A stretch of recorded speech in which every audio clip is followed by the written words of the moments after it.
여러분 안녕하십니까? 요즘에 여러분이 관심이 많으신 이중국적 혹은 복수국적 혹은 F4 비자로 미국과 한국을 반반 살고 싶어 하시는 많은 분들의 고민이 있습니다. 제가 꽤 많은 질문을 받았던 고민인데 그건 다름 아닌 만약에 내가 미국이나 한국에서 있다가 갑자기 사망했을 때 내 재산은 자녀들한테 어떻게 상속이 되는가 여기에 대한 궁금증이 많이 있습니다.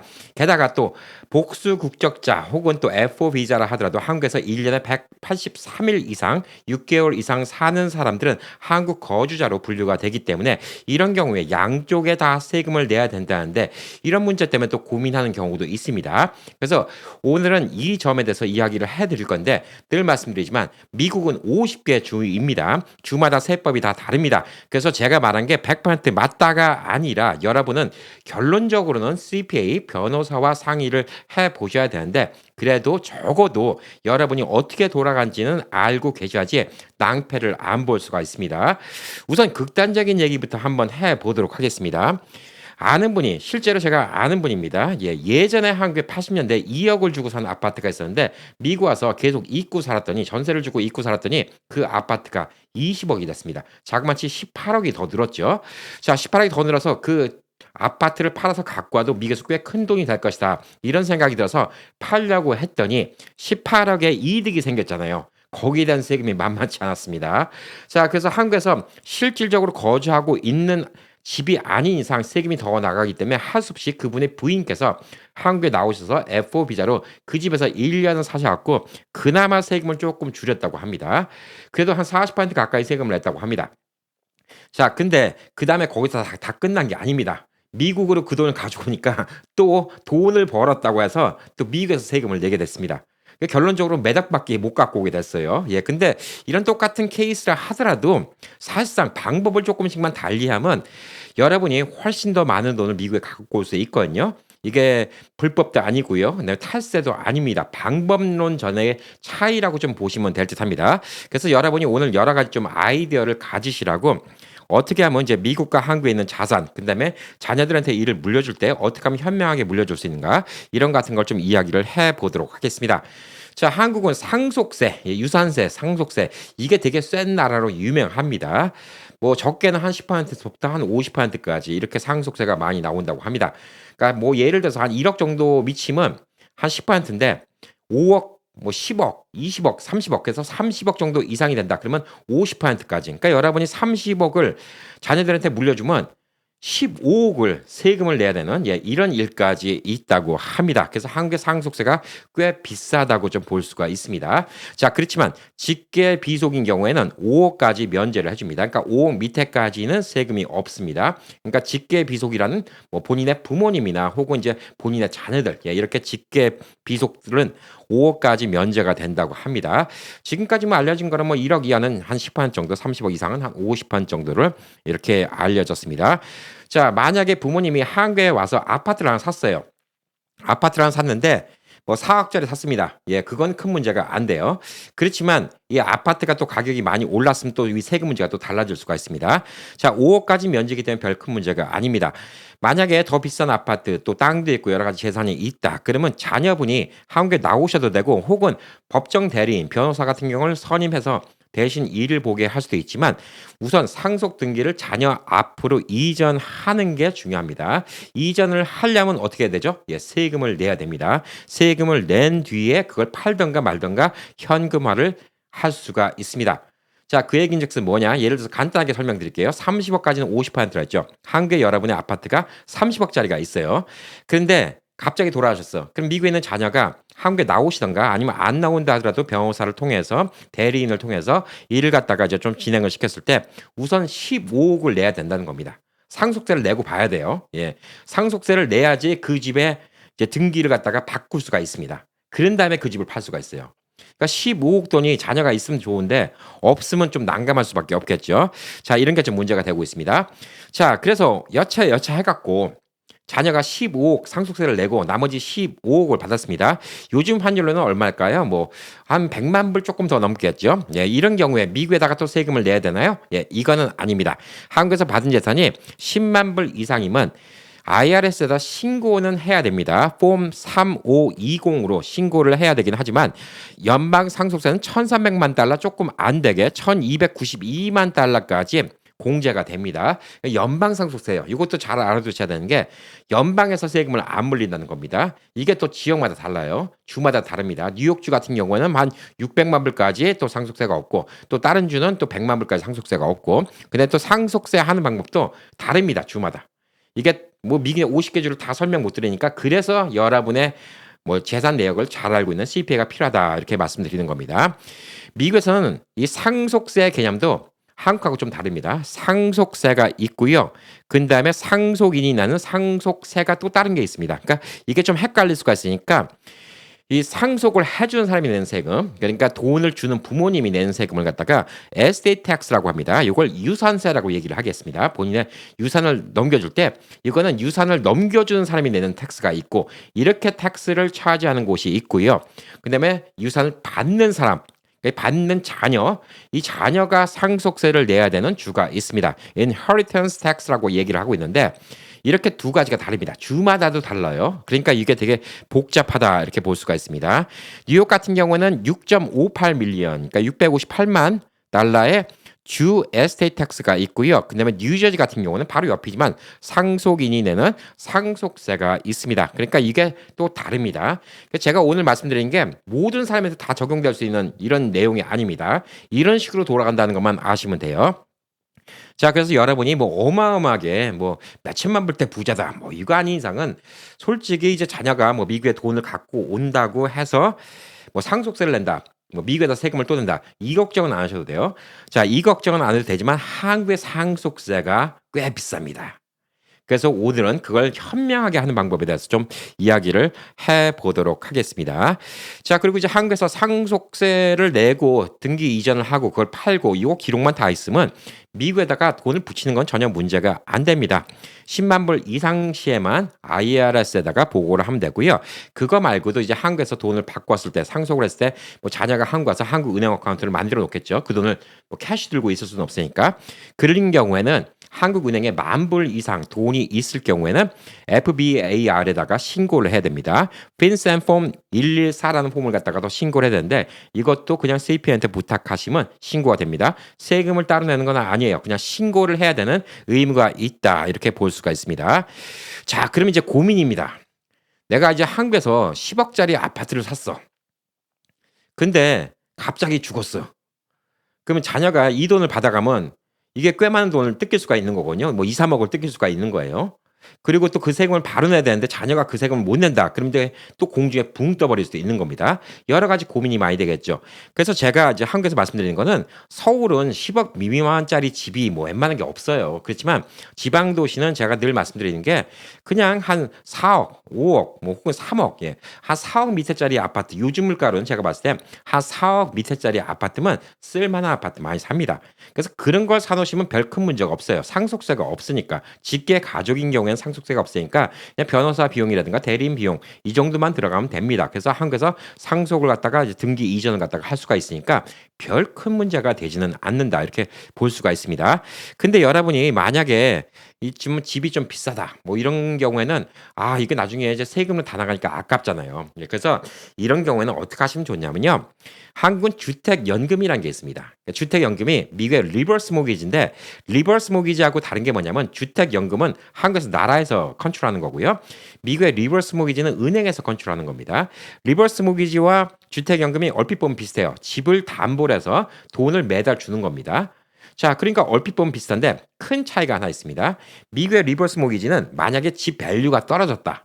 그래서 빌려간 돈이 더 많다. 그럼 더 이상 돈을 안 줘요. 그리고 또 집을 갖다가 뭐 차 앞에서 뺏을 수도 있습니다. 왜냐하면 돈을 더 많이 가져갔는데 집값이 떨어졌으니까 손해보니까 그 차액을 내놓으라고 뱉어놓으라고 얘기할 수도 있어요. 이건 계약마다 다릅니다. 자, 그렇지만 한국의 주택연금이라는 거는 그 주택연금 받을 시기에 집 밸류를 산출합니다. 그래서 주택연금 받는 시기에 집이 예를 들어서 뭐 8억이다. 그럼 8억을 기준으로 해서 또 여러분의 연세를 또 따져봅니다. 여러분의 연세를 기준으로 해서 한 달에 얼마씩 받는가. 이것도 고정적으로 내가 죽을 때까지 똑같은 금액을 받겠다. 그럼 처음엔 좀 금액이 클 수가 있겠죠. 그런 방법도 있고 혹은 또 미국에서 콜라로 계산하는 거 있죠. 이제 해마다 이제 물가 상승률 따라 계산하는 것처럼 한국도 물가 상승률 따라서 계속 올려받겠다. 이런 식으로 받는 것도 있기 때문에 이게 되게 복잡해요. 아, 이거는 진짜 공부를 해야 돼. 이 자꾸 시니어분들이 이 나이가 들면 좀 간편하게 살아야 되는데 왜 이렇게 머리가 아픈지 몰라요. 그래서 요거는 여러분이 나이, 뭐 부인의 나이, 남편의 나이, 그다음에 지금 인컴, 아파트 가격, 지역 뭐 이런 거 다 따져봐야 돼요. 그래서 한 달에 80만 원씩 받을 수 있는지, 100만 원씩 받을 수 있는지, 혹은 30만 원만 받을 수 있는지 이걸 다 따져봐야 됩니다. 자, 근데 주택연금은 좋은 게 뭐냐? 여러분이 받는 돈이 집 밸류 이상으로 돼 버려도 계속 돈을 줍니다. 주택연금은. 그러니까 여러분이 이제 매달 뭐 한 달에 뭐 200만 원씩 받는데 어느 날 그 돈이 집값보다 더 많이 나왔어요. 그래도 줍니다. 그리고 또 집을 샀는데 집값 밸류가 떨어졌어요. 그래도 똑같이 줍니다. 이게 좋아요. 이게 미국에 있는 리버스 모기지랑은 차원이 다르게 좋습니다. 꾸준하게 돈이 들어올 수가 있다는 거예요. 그래서 장수하면 장수할수록 여러분이 이득입니다. 그리고 남편분이 먼저 돌아가시고 이제 부인분이 남아 계신다. 부인분 돌아가실 때까지 그 집 계속 쓸 수가 있습니다. 그러니까 주택연금은 예전에도 한번 영상을 만들었지만 나중에 또 한번 영상을 만들어 드릴 거예요. 근데 주택연금이 미국보다는 참 혜택이 좋다. 이렇게 좀 볼 수가 있습니다. 자, 그러면 이제 매달 돈을 빼서 쓰는데 집 밸류가 있는데 집 밸류가 예를 들어서 8억이라고 보자고요. 그래서 아버님이 돌아가시고 또 몇 년 있다 어머님 돌아가시고 이제 다 돌아가셨는데 이 두 분이 그동안 쭉 뺀 돈이 8억이 아니라 뭐 한 6억밖에 안 된다. 그러면 이 집을 처분하고 나머지 2억을 자녀한테 상속을 해줍니다. 그러니까 이게 좋아요. 그러니까 처음에 10억짜리 집 같은 경우 그대로 넘어가면 상속세를 내야 된다고 했죠. 근데 10억짜리 집인데 여러분이 한 5억 이상 썼어요. 예. 5억 이상 써갖고 남은 돈이 5억 미만이에요. 그럼 상속세를 안 내겠죠. 그러니까 이게 좀 다르다 이렇게 볼 수가 있습니다. 그래서 제가 말씀드리는 거는 탈세를 하라는 거 아니에요. 불법을 저지르는 거 아닙니다. 똑같은 방법인데 조금 현명하게 쓰잖아요. 그러면 여러분이 절세를 할 수 있다. 이렇게 볼 수가 있습니다. 그래서 만약에 집값이 하락됐어요. 하락돼 갖고 8억짜리 집인데 뭐 한 4억밖에 안 돼. 근데 돌아가실 때까지 꺼내 쓰신 돈은 한 6억이 돼. 그래도 그 2억에 대해서 채무 변제의 의무가 없습니다. 이 가족들도 채무 변제의 의무가 없습니다. 이게 좋다. 이렇게 볼 수가 있어요. 그래서 만약에 여러분이 한국에서 집을 사신다. 그럼 저는 주택연금 받는 거를 좀 권장드려요. 예, 주택연금 받고 한 달에 몇십만 원 혹은 뭐 집값이 비싸면 뭐 100만 원 이렇게 나올 수도 있지만 너무 비싼 집은 또 주택연금이 안 됩니다. 아, 그러고 보니까 뭐 제가 예를 들어서 뭐 10억 이렇게 얘기했는데 주택연금이 너무 비싼 집은 또 주택연금이 안 돼요. 6억인가 뭐 또 그럴 거예요. 하여튼 복잡한 게 많아요. 너무 고급 아파트는 또 주택연금이 안 되는 경우가 있습니다. 그것도 또 지역마다 또 가격이 다릅니다. 그래서 제가 100% 확실하게 오늘 말씀드릴 수는 없는 겁니다. 대충 컨셉이 이렇다. 이렇게 좀 보시면 될 듯 합니다. 자, 그러니까 한국에 있는 집은 그렇게 계산하시면 간단해요. 복잡할 게 없어요. 자, 그리고 이제 미국에 있는 집은 이제 미국식으로 상속을 해주면 됩니다. 미국식 상속은 좀 이따가 제가 좀 설명을 드리도록 하겠습니다. 자, 그리고 이제 두 번째 문제.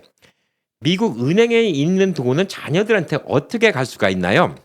제일 간단한 방법은요. 여러분의 은행 어카운트에 자녀 이름을 같이 집어넣으면 됩니다. 조인트 어카운트라고 하죠.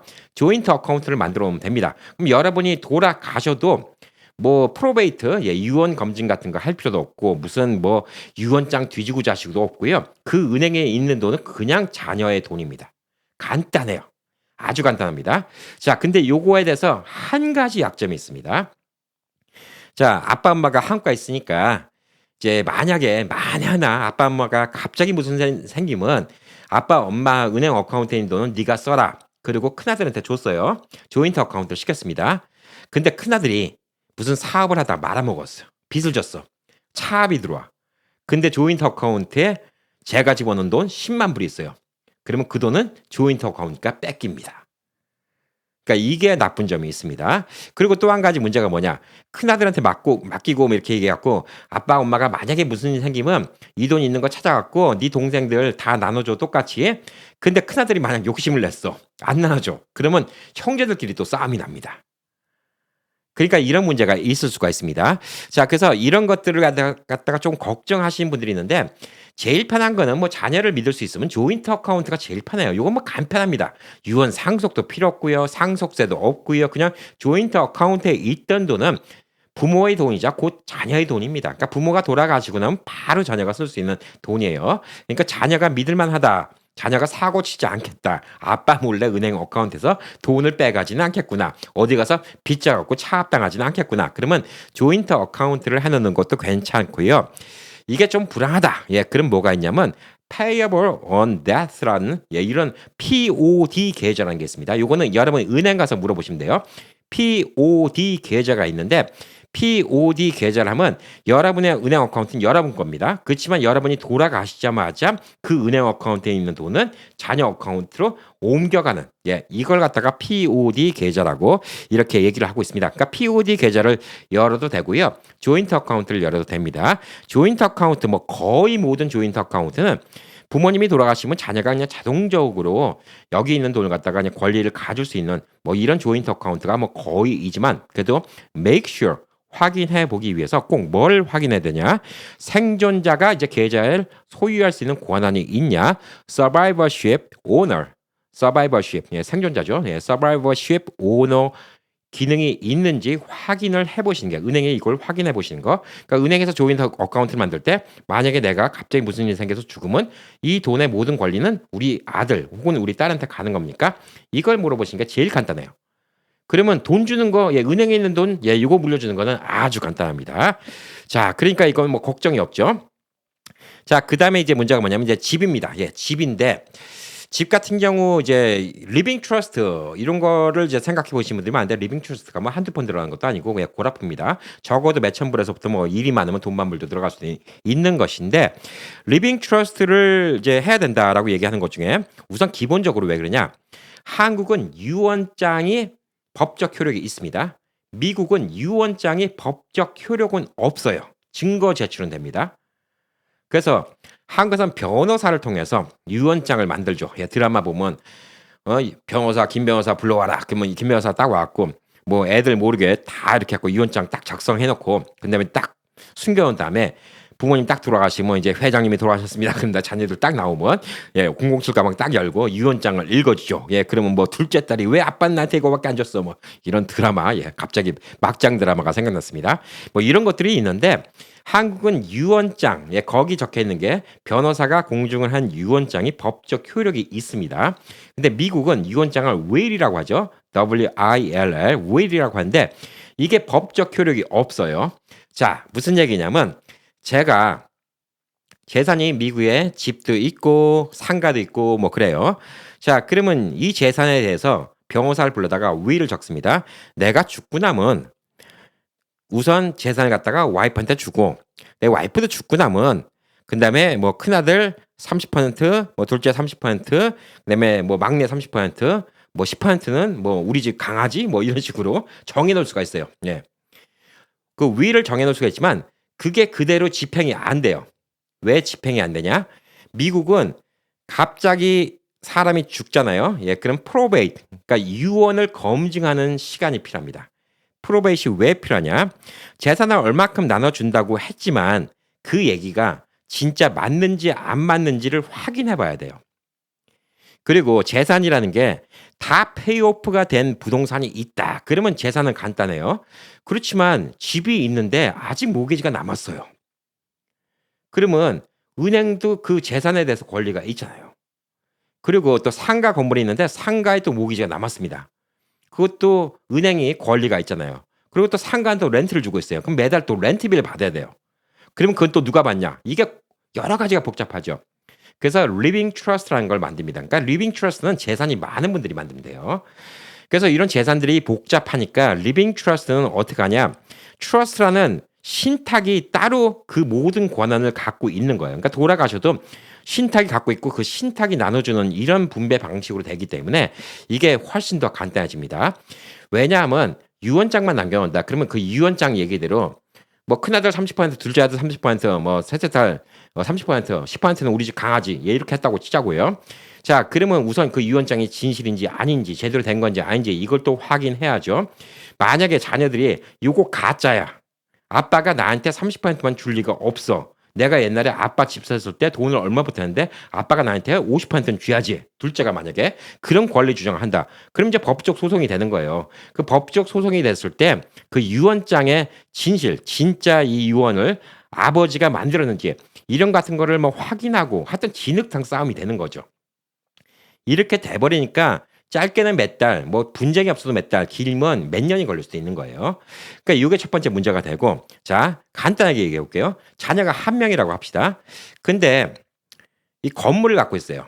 건물을 뭐 200만 불짜리 갖고 있는데 이를 갖다가 이제 자녀한테 줘야 되는데 아까 말한 것처럼 200만 불에서 세금을 전혀 안 낼 수도 있고요. 세금을 내는 주가 있을 수도 있습니다. 왜냐하면 주에 따라서 100만 불 이상은 주 상속세가 있는 곳이 있어요. 그러니까 연방 상속세가 없다고 한 푼도 안 내는 거 아닙니다. 이건 또 주마다 달라요. 그래서 어느 주는 안 낼 수도 있고 어느 주는 내도 되는데 자, 우선 제 크레딧으로 건물을 산 거잖아요.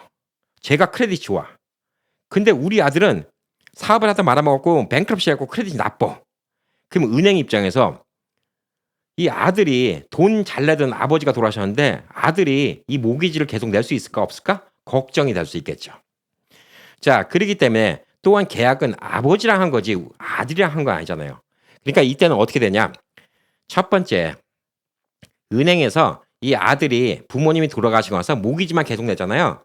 그러면 뺏지는 않아요. 우선. 왜냐하면 원래는 이제 계약을 뭐 파기시켜야 되겠죠. 근데 은행도 파기시키고 도로 융자 받고 그러면 골 아프니까 돈만 잘 내고 있으면 괜찮아요. 모기지만 잘 내고 있으면 괜찮습니다. 별 문제가 없어요. 자, 그런데 요건 문제가 없는데 모기지를 이제 아들이 내야 되겠죠. 근데 만약에 아들 크레딧이 너무 나빠. 그럼 은행에서 요구를 할 수 있겠죠. 이 건물을 갖다가 팔아라. 요걸 계속 니네 아버지 크레딧으로 돈을 받을 수는 없다. 네 크레딧으로 하려고 했는데 네 크레딧이 너무 엉망이라서 너한테는 믿고 융자를 못 주겠다. 그러니까 이 건물 팔아라. 그럼 또 건물을 팔아야 되겠죠. 하여튼 골아퍼집니다. 자, 그리고 또 한 가지가 뭐냐면 모기지가 또 사람들한테 렌트비를 받을 거 아니에요. 상가에 있는 사람들한테. 예를 들자면 렌트비를 받는 거 갖고 모기지를 내야 되는데 렌트비가 쭉 들어오던 게 아버지 어카운트로 들어왔어요. 쭉 아버지 어카운트로 들어왔는데 이 안에 있는 이제 상가 건물에 있는 사람이 이 아버지가 돌아가셨다고 그러니까 난 니네 아버지랑 계약을 했잖아. 난 니네 아버지한테 체크를 써줘야지 너한테 체크를 못 써주겠어. 비협조적으로 나온다. 그러면 이 모기지 내는 거 갖다가 자녀가 못 낼 수도 있어요. 그러면 은행은 어떡하죠? 예, 차압을 시켜버리고 경매에 넘겨버리겠죠. 실제로 그런 사람이 제 주변에도 또 있었습니다. 갑자기 돌아가신 바람에 리빙 트러스트도 없이 돌아가신 바람에 건물도 매체가 있고 꽤 재력이 있는 분인데 이 자녀가 모기지를 못 내는 거예요. 왜? 렌트비를 못 받으니까. 그러니까 왜냐하면 렌트비를 안 내고 있어도 렌트비를 독촉할 그 주체가 없어진 거잖아요. 물론 내야 돼요. 법정 나중에 자녀가 소송을 하면 나중에 내야 됩니다. 근데 우선은 안 내도 독촉할 주체가 없어지는 거잖아요. 누가 뭐 독촉을 합니까? 아직 상속된 것도 아닌데. 그래서 프로베이트 유언 검증을 하다 보면 부모님이 주신 재산을 다 날려먹는 경우가 생겨요. 뭐 강제로 경매당하고 이런 문제 때문에 리빙 트러스트를 해야 되는 거예요. 게다가 또 문제가 뭐냐면 재산이 캘리포니아도 있고 네바다도 있고 그다음에 뉴욕에도 있고 이런 분들은 각 주마다 프로베이트 그러니까 유언 검증을 따로따로 해야 돼요. 그러니까 시간이 꽤 많이 걸립니다. 그래서 리빙 트러스트를 하는 겁니다. 리빙 트러스트는 재산이 많은 분들을 하시면 돼요. 그리고 리빙 트러스트는 제가 지금 말하는 거 이것만 듣고 이렇게 하면 되는구나 이렇게 생각하면 안 됩니다. 간단한 게 아니에요. 절대 리빙 트러스트는 전문 변호사와 상의를 하셔야 됩니다. 금액도 만만치 않게 듭니다. 자, 그래서 또 간단한 방법 알려드리면요. 뭐냐면요. 집 있죠. 집이 한 채가 있어. 뭐 두 채가 있어. 그러면 이걸 갖다가 어떻게 하는 게 좋을까요?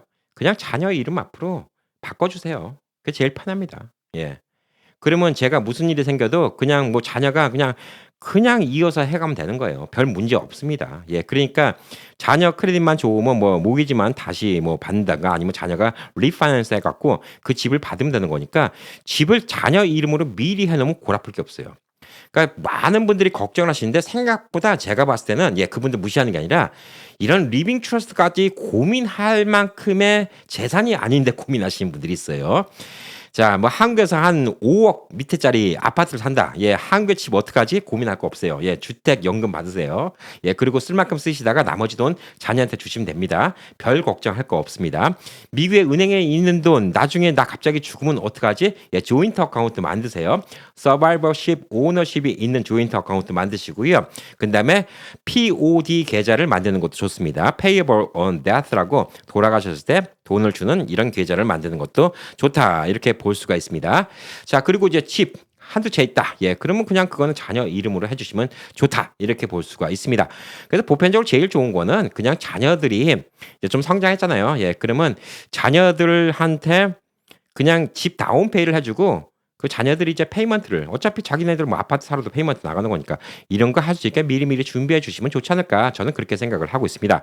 저는 지금 있는 집을 갖다가 애들 이름으로 해놓긴 했는데 저는 애들한테 그렇게 얘기했어요. 살아생전 여기 집에서 나오는 모든 렌트비는 아빠 거다. 이렇게 얘기를 했습니다. 아빠 죽고 나면 니도 그냥 가져라. 이렇게 얘기를 했어요. 뭐 저는 뭐 이렇게 걱정은 안 해요. 뭐 형제들끼리 뭐 우애가 나빠서 싸울 것 같지도 않고, 그다음에 애들이 또 아빠 재산에 뭐 욕심을 내 갖고 뭐 그렇게 큰 재산이 있는 것도 아니지만 욕심을 내 갖고 뭐 이럴 것 같지도 않고. 그러니까 뭐 애들이 착하니까 아빠가 그 집에서 나오는 돈에 갖는 거에 대해서는 애들이 토를 전혀 안 달아요. 그러니까 이렇게 하고 있는데 제가 뭐 나중에 한 1, 20년 더 지나서 우리 애들이 뭐 다 결혼을 해갖고 뭐 장가하고 시집가고 다 그런다. 그러면 이제 애들 집을 이제 하나씩 이제 다운페이를 해주겠죠. 집을 하나 정리하든가 해갖고 애들 다운페이를 하나씩 해주든가. 그리고 나머지 돈 같은 건 이제 정리해서 갖고 있겠죠. 그다음에 집 하나를 갖다가 이제 뭐 예를 들어서 애들 3명 이름을 공동으로 넣어준다가 아니면 또 하나 방법인데 뭐냐면요. 미국에서 회사 코퍼레이션 만드는 거예요. 코퍼레이션 만들어서 코퍼레이션에다가 애들 주식을 넣어주면 되는 겁니다. 33%, 33%, 33% 제가 1% 가지면 돼요. 그러면 만약에 제가 죽어도 그냥 33%, 이렇게 하고 그냥 이사회 다큐멘트 만드는 거여서 내가 죽으면 주식을 그냥 애들이 나눠 가지더라. 이렇게 하면 되는 거니까 그냥 그 집은 공동 명의가 되는 거잖아요. 제가 미국에 사는 집이 있으면 그렇게 하는 것도 방법이에요. 그러면 이것도 골 아플 게 없어요. 그냥 회사를 만들어서 애들이 그냥 처음부터 오너십을 갖게 해주는 것도 나쁘지 않다. 이렇게 보고 있습니다. 이건 조금 사이드 얘기인데 한국에 와보시면 요즘에 좀 도시에서 조금 교외로 나가면 대형 뭐 베이커리, 대형 카페 뭐 이런 것들이 많이 있습니다. 그거 뭐 몇십억씩 돈 들여서 하는 거예요. 근데 이게 왜 많이 있냐? 저도 처음에는 의아했거든요. 근데 이게 두 가지가 있더라고요. 그만큼의 돈을 갖다가 자녀한테 상속해주면 상속세가 되게 크니까 이 부모가 그냥 애들한테 그런 걸 차려주는 겁니다. 그렇게 크게 대형 카페를 차리면 망할 것도 없어요. 게다가 건물이 본인 거니까 렌트비를 안 내잖아요. 그러니까 뭐 망하고 자시고도 없어. 그리고 이제 거기가 또 땅이 발전될 만한 곳을 갖다 보편적으로 많이 하거든요. 그러니까 요즘에 이제 발전돼 나가고 있는 방향의 빈 땅에다가 좀 크게 사갖고 주차장하고 이 건물하고 지어서 이렇게 알박기를 하고 있는 겁니다. 이렇게 해갖고 아이한테 이제 돈을 갖다가 일부를 주고 처음에 그거에 대해서 이 지분을 사게 하는 거죠. 쉽게 말해서 지분을 사게 한 다음에 나중에 이제 그 카페가 더 커지고 밸류가 높아지고 그러면 아이의 이제 쉽게 말해서 주식이 그 지분이 많이 갖고 있으면 나중에 그게 뭐 알박기 됐다가 뭐 재건축이 들어간다, 뭐 아파트 단지가 들어온다. 그래서 그 땅을 팔면 그게 뭐 어마어마한 돈인데 그 돈은 이제 고스란히 이제 자녀가 다 갖는 거죠. 그래서 한국도 그런 꼼수를 씁니다. 근데 이게 불법은 또 아니에요. 법이 허용하는 한도 내에서 하는 거니까. 그래서 제가 미국에 있는 집들도 코퍼레이션 만들어서 하는 게 전혀 불법 아닙니다. 많은 사람들이 그렇게 하고 있어요. 그리고 이제 한국에 있는 집을 또 한 가지 방법 중에 하나는 뭐냐면 아주 간단하게 나는 뭐 주택연금도 필요 없고 그냥 미국에 있는 우리 아이가 이 돈을 그냥 가졌으면 좋겠는데 아주 간단하게 하는 방법은 뭐냐면요. 주택 뭐 세금도 안 내고 하는 방법은 뭐냐. 미국에서 투자 회사를 하나 만드는 거예요. 그리고 한국에다가 지부를, 그러니까 한국에서 지사를 만드는 거지. 부동산 투자 회사를 만드는 거예요. 그래서 미국에서 설립한 돈으로 한국에다 보내서 부동산을 사는 겁니다. 그리고 그 부동산을 부모가 렌트하는 형식으로 하면 돼요. 그러면 나중에 그 부동산이 뭐 가격이 오르든 뭐하든 간에 자녀가 가질 수가 있는 거죠. 그렇지만 이건 상속세는 안 내는데 어쨌든 간에 10억 주고 사는 아파트가 언젠가 20억이 됐다? 그러면 또 10억에 대해서 또 돈이 생겼으니까 거기에 대해서 소득세는 당연히 내야 되겠죠. 그러니까 어쨌든 간 상속세보단 적으니까 이런 방법도 있다. 이렇게 볼 수가 있는 겁니다. 자, 그렇기 때문에 여러분 복잡하게 생각할 필요가 없어요. 제가 지금 말씀드린 대로 좀 하시면 리빙 트러스트는 여러분의 재산이 적어도 우선 필요하신 분들 여러분의 재산이 꽤 복잡해요. 적어도 뭐 건물도 있고 상가 건물도 있고 근데 부동산이 또 이곳저곳에 널려져 있어요. 뭐 캘리포니아도 있고 네바다도 있고 한국도 있고 이런 분들은 이제 리빙 트러스트를 고려해 보셔야 됩니다. 이 정도 재력 있는 분들은 변호사 만나서 상담해 보시고 뭐 한 몇천 불 혹은 돈만 불 쓰신다 하더라도 충분히 그만큼의 값어치가 있는 거기 때문에 뭐 그분들은 그냥 그렇게 전문가 만나시면 되고요. 그냥 보편적으로 나 미국에 집 하나 남아 있는데 그리고 한국에다가 조그만 집 하나 샀는데 은행에 돈 한 1-20만 불, 2-30만 불이 있는데 이거 내가 갑자기 죽으면 애들한테 어떻게 물렸지? 예, 이런 분들 골아플 필요 없습니다. 예, 미국에 있는 집은 그냥 자녀 한 명이면 자녀 이름 앞으로 해주시면 되고요. 디드만 바꾸면 되는 거니까 이렇게 해주시면 되고 만약에 자녀가 몇 명이다 그러면 그냥 코퍼레이션 하나 만들어 갖고 집을 소유하는 방법으로 하도 괜찮아요. 그것도 뭐 CPA와 상의하면 뭐 이게 리빙 트러스트 만들고 뭐 이런 것보다 훨씬 더 쌀 수가 있습니다. 그리고 또 이게 코퍼레이션 만들면 좋은 것 중에 하나가 뭐냐면요. 집을 만약에 미국에서 비워놓고 렌트를 준다 하잖아요. 집이 좋은 집이면 그 집에서 뭐 계단에 오락내락하는데 예를 들어서 뭐 미국은 소송에 나갔잖아요. 집주인한테 계단 좀 고쳐달라고 했어. 근데 못 고쳤어. 근데 계단이 뭐 부러져서 다쳤어. 이 사람이 다리를 분질렀어. 예, 그러면 소송 걸립니다. 근데 이걸 코퍼레이션을 만든다. 예, 그럼 코퍼레이션 상대로 소송이죠. 개인 차압은 안 들어오죠. 만약에 여러분 은행 어카운트에 뭐 200만 불이 있었어요. 근데 이 집에서 다리가 부러졌어. 그런데 상대방 변호사가 딱 뒤져서 해보니까 여러분이 은행 어카운트에 200만 불 있어. 당장 소송 걸죠. 그러니까 재산이 많은 분들은 이런 부동산 같은 거 투자하는 것도 코퍼레이션 만들어서 부동산 투자하는 것도 나쁜 방법은 아닙니다. 미국에 있는 집은 그렇게 하시면 되고요. 어카운트는 아까 말한 것처럼 조인트 어카운트. 예, 이렇게 서바이버십 오너가 되는 조인트 어카운트를 하시면 되고요. 그다음에 돌아가셨을 때 돈을 받을 수 있는 POD 어카운트로 하셔도 괜찮고요. 한국에 있는 재산은 그냥 여러분이 어떻게 하시면 좋냐? 저는 주택연금을 받는 게 제일 좋다. 이렇게 보고 있습니다. 주택연금을 받으면 그게 뭐 큰 돈이 아니라 하더라도 연세 드시면 어쨌든 간에 도움이 되잖아요. 예, 그리고 뭐 어차피 한국에서 집 산 거 그냥 야금야금 쓰시다 돌아가시는 거고 손해 볼 게 전혀 없어요. 집 가격보다 더 많이 돈을 썼다? 물어낼 거 없어요. 집 가격보다 덜 썼다? 예, 그럼 나머지 차액은 집 팔고 나서 자녀한테 갑니다. 물론 또 거기서 상속세는 내겠지만, 예, 이 돈은 얼마 안 되니까 뭐 여러분이 뭐 몇백억짜리 집 살 거 아니잖아요. 예, 그렇기 때문에 몇백억짜리는 솔직히 또 주택연금 해주지 않아요. 제 기억에 6억인가? 6억 이상은 안 해줬던 걸로 기억하고 있는데, 하여튼 이런 수치가 무의미해요. 왜? 뭐 내년도에 또 바뀔 거고 또 내후년도에 또 수치는 바뀝니다. 예, 그렇기 때문에 주택연금 하는 거는 고급 집은 안 해줘요. 그러니까 기본적으로 이렇게 생각하시면 돼요. 뭐 부자들을 위해서 이런 건 아닙니다. 그러니까 적당한 집들만 해주는 거기 때문에 어차피 주택연금 받고 남는 돈 있죠. 예, 이거는 상속세 낼 것도 없어요. 한국에서. 예, 상속세 낼 것도 5억 미만이기 때문에 직계 비속인 경우에는 뭐 상속세 낼 것도 없다. 이렇게 좀 보시면 될 듯합니다. 자, 그래서 대충 여러분이 좀 이해를 하셨기를 바랍니다. 너무 복잡하게 생각하실 필요가 없어요. 이게 참 애매모호한 게 저도 지금 와서 제 노후를 생각하니까 이렇게 좀 이래저래 좀 신경을 쓰고 있는데 저희 어머님 어카운트 있죠. 예. 저희 어머님 어카운트도 제가 왜 조인트 어카운트를 저랑 안 했을까? 이런 생각이 들더라고요. 예. 어머님 어카운트에 뭐 큰 돈도 안 남았어요. 예. 몇백 불인가 남았는데 그냥 그거 뭐 어떻게 할 수가 없어 갖고 예, 못 꺼냈습니다. 예, 그냥 뭐 제 이름이 없으니까 못 꺼냈어요. 예. 그걸 뭐 또 클레임하고 해야 되는데 그 몇백 불도 안 되는 돈, 뭐 한 2, 300불밖에 안 되는 돈 이걸 어떻게 클레임하고 자시고 뭐 이것도 복잡하더라고요. 그래서 그냥 날려 버렸어요. 근데 만약에 부모님 어카운트에 10만 불, 20만 불 있다. 예, 그건 뭐 아니잖아요. 그러면 그걸 갖다가 이게 우리 부모님 돈이니까 원래 나한테 줘야 된다. 뭐 이거 갖다가 입증하려면 유언장이 있든 유언장이 없든 간에 또 프로베이트 해야 되고 그 돈을 받는데 짧게는 몇 달서부터 뭐 길게는 또 몇 년까지도 걸릴 수가 있어요. 그냥 간단한 거였어요. 저희 어머니랑 저랑 조인트 어카운트를 만들었으면 되는데 그때는 왜 그런 생각을 못 했는지 모르겠어요. 그러니까 저도 그때는 40대였으니까 미래에 대해서 생각을 안 했던 거예요. 그러니까 여러분들이 이제 부모님들이 이런 거 알아서 생각을 해 갖고 자녀들한테 미리 얘기해 주셔도 됩니다. 자녀들은 이런 생각 안 해요. 예. 그렇기 때문에 조인트 어카운트 만드는 거, 야, 왜 그 아이디어로 생각 못 했을까? 이런 생각이 좀 들고 있는 것이죠. 그래서 여러분들이 이제 이런 것들을 좀 컨셉만 잘 잡으시면 별 걱정 안 하셔도 됩니다. 어마어마하게 재산이 있는 분들은 전문가 도움 받으시고요. 예. 어마어마하게 재산이 아니다. 그냥 아까 말한 정도로 뭐 집 한두 채 정도다. 뭐 애들한테 나눠주고 싶다. 그럼 뭐 집 이름 애들로 해주던가 코퍼레이션 만들어서 그 코퍼레이션 소유로 집을 갖다 갖다 오퍼레이션을 하든가 그러니까 뭐 부동산 프로퍼리 코퍼레이션이 되는 거죠. 예. 그런 식으로 운영을 해 갖고 회사에 애들 지분을 넣어 주든가 이렇게 하는 방법이 있고 돈은 조인트 어카운트로 하는 방법이 있고요. 한국에 있는 집은 주택연금으로 따박따박 거꾸로 이제 빼내가는 방법. 이게 제일 좋지 않을까라고 생각을 합니다. 아휴, 요즘에 제가 이런 방송을 하면서 늘 느끼는 게 뭔지 아십니까? 아니 왜 나이가 들면 머리도 나빠지고 생각하기도 힘들고 그런데 간단해져야 되는데 왜 나이가 들면 배워야 될 게 왜 이렇게 많냐고요. 아 이게 너무 답답하더라고요. 주택연금은요. 제가 방송을 2시간 켜도 다 설명 못 드려요.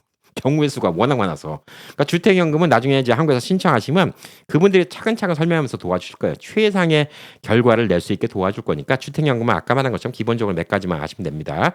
그냥 똑같은 금액을 따박따박 받는 방법이 있고 물가 상승률에 따라서 받는 방법이 있고요. 그다음에 또 주택연금은 지금 집 밸류가 좋을 때 받아야 됩니다. 왜? 주택연금 받는 시기의 집 밸류를 기준으로 이게 감가상각이 다 결정되는 거기 때문에 지금 아파트가 8억이에요. 근데 8억인데 뭐 예를 들어서 한 달에 80만 원을 준대. 근데 그게 아파트 값이 떨어졌어. 6억이 됐어. 그때 신청하면 한 달에 60만 원밖에 안 줘요. 예를 들자면 그런 거예요. 예. 그런데 지금 8억인데 요즘에 집값이 많이 올라갔고 조금만 있으면 한 12억 될 것 같은데 그러면 예를 들어서 12억일 때 주택연금 받는 게 낫죠. 예, 제가 뭐 예를 들으려고 8억, 12억 하는 겁니다. 근데 제가 알기로는 지금 6억인가 8억인가 이상짜리 집은 주택연금 못 받는 걸로 알고 있어요. 그러니까 이해하기 쉽게 그냥 이렇게 설명드렸다. 이렇게 좀 보시면 될 듯합니다. 자, 그래서 한국에서 좋은 것들은 한국 나름대로 이용을 하고요. 또 미국에서 좋은 것들은 미국 나름대로 이용을 하면 됩니다. 그래서 뭐 요즘에는 뭐 그런 얘기도 있잖아요. 예, 미국에 또 시민권 받고 뭐 이러려고 하는 이유가 예, 한국에서는 상속세가 세니까 이제 미국에다 재산을 돌려서 미국에서 상속을 시키려고 막 이런 꼼수를 쓰는 예, 이런 것들은 철퇴를 맞을 수가 있어요. 예, 의도적으로 탈세를 하기 위해서 이렇게 꼼수를 쓰는 거니까 철퇴를 맞을 수가 있는데 아까 말한 것처럼 방법론적인 거예요. 그냥 집을 현찰 두고 한국에 갖고 있다가 자식한테 물려주는 거하고 그냥 한국에서 집을 샀는데 그걸 이용해서 주택연금 받아서 내가 쓰면서 그냥 차라리 한국에서 이제 그만큼 돈이 더 나오니까 미국의 어카운트 돈을 갖다가 조금 덜 쓰면 되잖아요. 그럼 미국 어카운트에 돈이 더 남을 테니까 이런 방법이랑 이거는 뭐 탈세 문제가 아니거든요. 절대. 예, 절세 문제고 현명하게 돌리는 문제입니다. 뭐 어제 방송도 보셨지만 예, 굳이 한국에다 다 돈 갖고 와서 맨날 캐시로 돈 쓰는 게 맞은 거예요. 그냥 카드로 쓰면 편하고 돈도 뭐 트랜스퍼 할 때마다 돈 들어가지도 않고 카드 혜택도 많고 좋은 방법이 많이 있어요. 그래서 저는 항상 여러 번 편인 거 아시잖아요. 우리 시니어분들의 편입니다. 저도 이제 곧 그 나이가 올 거예요. 앞으로 10년, 20년 저도 이런 거 다 고민할 나이가 오잖아요. 그래서 저도 공부하는 겁니다. 그래서 여러분 제가 말씀드리는 게 남들보다 여러분한테 다 이득되라고 말씀드리는 거예요. 물론 모든 사람한테 똑같이 적용은 안 됩니다. 사람마다 입장이라는 게 다 다르기 때문에 어떻게 뭐 한 가지 방법이 모든 사람한테 다 맞는 수는 없겠죠. 그렇지만 오늘 말씀드린 것만 잘 이해하시면요. 아, 이런 방법도 있구나. 이런 방법도 있었네. 무릎을 탁 친다. 그러면 여러분은 얻어가신 게 있는 겁니다. 자, 그러니까 오늘도 또 내용이 좋았다. 그러면 항상 예, 좋아요를 빠바박 영상 보자마자 좋아요를 눌러 주셔야 돼. 그래야지 좋아요가 많이 눌러야지 이 영상을 많은 사람들이 보죠. 많은 사람들이 보게 되면 또 유튜브가 잘 되죠. 그럼 저도 또 신나 갖고 열심히 또 이런 영상 만들죠. 그리고 여러분이 댓글을 많이 달아주시면 저는 또 예, 힘을 내서 또 이런 영상들 열심히 조사하고 또 찾아보고 그래서 우리 아버님, 어머님, 형님, 누님들 언제나 이제 좀 더 현명하게 노후를 살 수 있을까? 제가 그런 거 궁리 많이 해드리죠. 자, 그러니까 좋아요. 그다음에 댓글 달아주시고요. 구독 아직도 안 했다. 구독해주시고요. 구독 한 분이 또 누르면 구독 취소됩니다. 요즘도 그런 분들 계세요. 예, 구독됐는데 또 맨날 눌렀다 뭐 매일매일 누르신 분들도 계시고. 근데 또 주변에 또 많이 좀 알려주시기 바랍니다. 자, 오늘도 일요일 또 행복한 하루 되시기 바라겠습니다. 파이팅!